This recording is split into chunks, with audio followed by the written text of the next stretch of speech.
Schools association committee సభ్యులకు అధ్యక్షులకు ఇక్కడికి వచ్చినటువంటి పెద్దలందరూ కూడా పేరు నమస్కారాలు తెలియజేస్తూ మరి ఈ యొక్క సమావేశం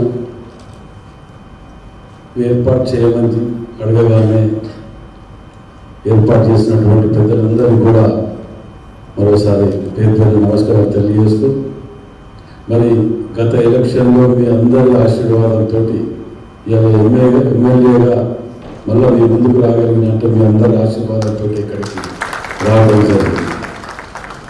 ఎంత కోపం కసితోటి మీరు చేసిన ఈ ఓటింగ్ అనేది ఎక్కడ ఏ పట్టణంలో కూడా కాంగ్రెస్ పార్టీ గెలవకుండా ఇక్కడ గెలిపించుకున్నారంటే మనం ఎంత ఆవేదన ప్రేమ ఇవన్నీ కలిస్తేనే నేను ఇక్కడికి రాగలిగినాను.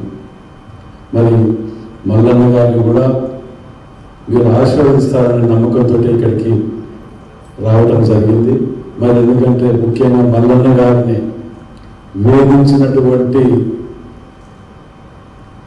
పెట్టినటువంటి కేసులు కానీ పిల్లలు భార్య ముందు రాత్రి 1 గంట తెల్లారి 4 గంటల కానీ లేకుండా ఎత్తుకపోయి స్టేషన్లలో ఏ పోలీస్ స్టేషన్లో పెట్టిందో కూడా తెలియకుండా తిప్పినటువంటి సందర్భాలు చూసినాం. మరి సపరేట్గా కొంచెం మళ్ళన్నా నీ ఛానల్ మూసుకో, నీకు 50 కోట్లు ఇస్తామంటే కూడా 50 కోట్లు కాదు కదా, నీకు ఏమైనా కావాలంటే ఇస్తాక నేను మరవనని చెప్పి జైలుకి వెళ్ళిన తెల్లారికేనే మళ్ళా టీవీ ముందు కూర్చొని వ్యక్తి మళ్ళా. ఇవాళ నేను అన్నాడు కూడా 30 రాజకీయ జీవితంలో ఎన్నడూ ఎవరిని కూడా ఇబ్బంది పెట్టలేదు. ఎవరు ఏ స్కూల్ యాజమాన్యం కూడా ఈ చందా అయ్యానో లేకపోతే రాజకీయానికి ప్రోగ్రామ్ వాళ్ళని అడగాలి, ఏ రోజు కూడా అడగాలి, ఇబ్బంది పెట్టలేదు. ఏమన్నా ఉంటే 1-2 స్కూల్స్ వాళ్ళు బంధువులు ఉన్నారు, బంధువులు దగ్గర ఫ్యామిలీ ఫ్రెండ్స్. ఆ చిన్నారెడ్డి గారు వాళ్ళు మా పక్కనే ఉండిపోయినట్టు ఆరోగ్యం వస్తారు. మాకు తగ్గ ఫోన్ ఉంటే అన్నాకలు పరకంటే పాపం వారు ఒక్కలేదో వేధించినప్పుడు ఇప్పుడు సరే ఏది ఏదైనా మీ స్కూల్స్ కానివ్వండి హాస్పిటల్స్ కానివ్వండి ఆ రోజు చెప్పినా ఇవాళ కూడా చెప్తున్నా తప్పకుండా కాపాడుకునే బాధ్యత మాది. ఎట్టి పట్ల ఏ ఇబ్బందులు వచ్చినా మీ స్కూల్స్ యూనియన్లను ఇంతమంది చెప్తున్నారు, విజిటింగ్ కార్డులను ఆ యూనియన్ ఈ యూనియన్ బ్లాక్మెయిల్ చేయడానికి మీ దగ్గరకు వచ్చి ఏ ఇబ్బందులు పెట్టినా మీరు చెప్పండి, వాళ్ళు అక్కడికక్కడే వాటిని రానియకుండా చేసే బాధ్యత కూడా నేను తీసుకుంటాను తప్పకుండా. అదేవిధంగా కోవిడ్ సమయంలో కూడా కొన్ని స్కూల్స్లో టీచర్స్ గురించి మాకు చెప్పుకోవడం జరిగింది. వాటిని కూడా కాపాడుకున్న బాధ్యత యాజమాన్యంతో చెప్తున్నాను చేస్తాను. ఎందుకంటే కోవిడ్ సమయంలో జరగకుండా నేను అక్కలేదు, ఎంతో అక్కలేదు, జీవితాలు లేదు, కానీ పోషణ కోసం నా దగ్గరికి వచ్చినప్పుడు కొన్ని సందర్భాలు గుర్తున్నాయి. వారిని కూడా కాపాడుకోవాల్సిన బాధ్యత. ఎందుకంటే వాళ్ళందరూ సంబంధించిన టీవీలతో పాటు కలిసి పనిచేసినప్పుడు వారిని కూడా కష్టకాలంగా ఆడుకోవాల్సిన బాధ్యత యజమాన్యాన్ని అందరికీ కూడా మనం చేస్తున్నాం. అని చెప్పి నేను నష్టపోతే ఇంటికే తీసుకొచ్చి అనుకోని అనట్లేదు. గతంలో వచ్చిన ఆధారాన్ని వాళ్ళు మాత్రమే ఏదైనా ఉంటే వారికి ఆ కష్టకాలంలో ఆదుకుంటే బాగుండే ఒక భావన గతంలో నాకు మిగిలిపోయినది వాస్తవానికి.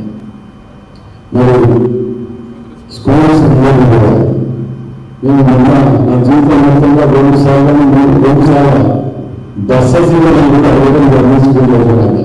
ఈ మధ్య ఈ ఎలక్షన్లకు మాత్రమే నేను కూడా ఎలక్షన్ పడితే నేను అడిగింది ఒక బస్సు 2 కాంగ్రెస్ పార్టీ ఈ 2 పార్టీలు అడుగుతాను ఏంటంటే నేను ఏ చేసుకుంటే బాధ్యత మాది. ఇంకోటి ప్రత్యేకంగా నాకు సంతోషమైన విషయం ఏంటంటే వరంగల్ ఉమ్మడి జిల్లాలో ఎమ్మెల్యేలు అందరం కలిసి కట్టుగా యూనిటీగా ఉంటే ఏదైనా సాధించగలుగుతామనే నమ్మకం నాకు మొదటికెళ్ళి నమ్ముతున్నా. అది నిరూపించుకోగలిగిన మన ముఖ్యమంత్రి గారు వచ్చినప్పుడు కూడా వరంగల్ జిల్లాకి ఏం కావాలి అనే వాటి మీద అందరం ఎమ్మెల్యేలను కలిసి అడిగితే నన్ను ఎమ్మెల్యేలందరూ కలిసి ముందు పెట్టి నువ్వైతే అడగగలుగుతావు, నువ్వైతే అడగగలుగుతావు. నేను అడిగిన ప్రతిదీ అతను ఎందుకు ఇస్తానని చెప్పి హామీ ఇవ్వడం జరిగింది సభలో. ఎందుకు ఇచ్చిందంటే అతనికి వరంగల్ జిల్లా మీద ప్రత్యేక దృష్టి ఉన్నది. మేము అడగడం కంటే ముందే ఇవాళ అండర్ గ్రౌండ్ డ్రైనేజ్ కానివ్వండి, మాస్టర్ ప్లాన్ కానివ్వండి, ఎయిర్పోర్ట్ కానివ్వండి, ఇవన్నీ కూడా హైదరాబాద్ మీద ప్రెజర్ ఎక్కువైతుంది, ఆ ప్రెజర్ని తగ్గియాలంటే ఒక వరంగలే భరించగలుగుతుంది.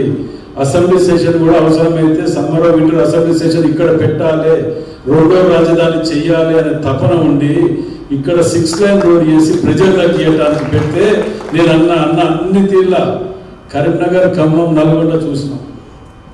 అండర్ గ్రౌండ్ డ్రైనేజ్ పక్క దాంట్లో కూడా ఉన్నది, కానీ అతిపెద్ద నగరమైన వరంగల్ లేదు. అంటే లే రాబోయే రోజుల్లో మీరు కొత్త వరంగల్ చూడబోతున్నారు రాజేందర్ అన్నప్పుడు నిజంగా నాకు చాలా సంతోషం అనిపించింది.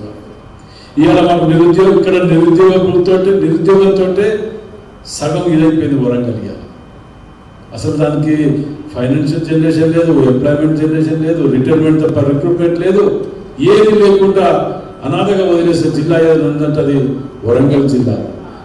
దాంతో ముఖ్యమంత్రి గారు స్వయాన ప్రత్యేక ఇంట్రెస్ట్ తీసుకోబోతున్నారు. మీ అందరికి ఇక్కడికి వచ్చిన ఉపాధ్యాయులు అందరూ కూడా మమ్మల్ని నమ్మండి.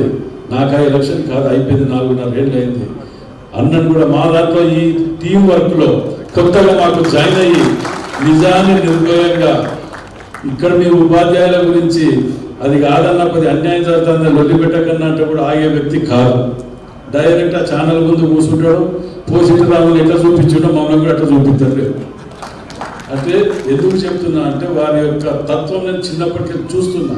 ఇవాళ ఎలక్షన్ వచ్చిన మిత్రుడు కాదు, మొదటికెళ్ళి నాతో పాటు మేము కలిసి రాజకీయంలో కానీ మొదటికెళ్ళి చూసి ఫస్ట్ టైం వచ్చినప్పుడు యూనివర్సిటీలో ఒక్కనే నేను పట్టుకొని ధోతి కట్టుకొని అన్నా నేను ఇద్దరమే తిరిగి ఫస్ట్ టైం నిల్చున్నప్పుడు.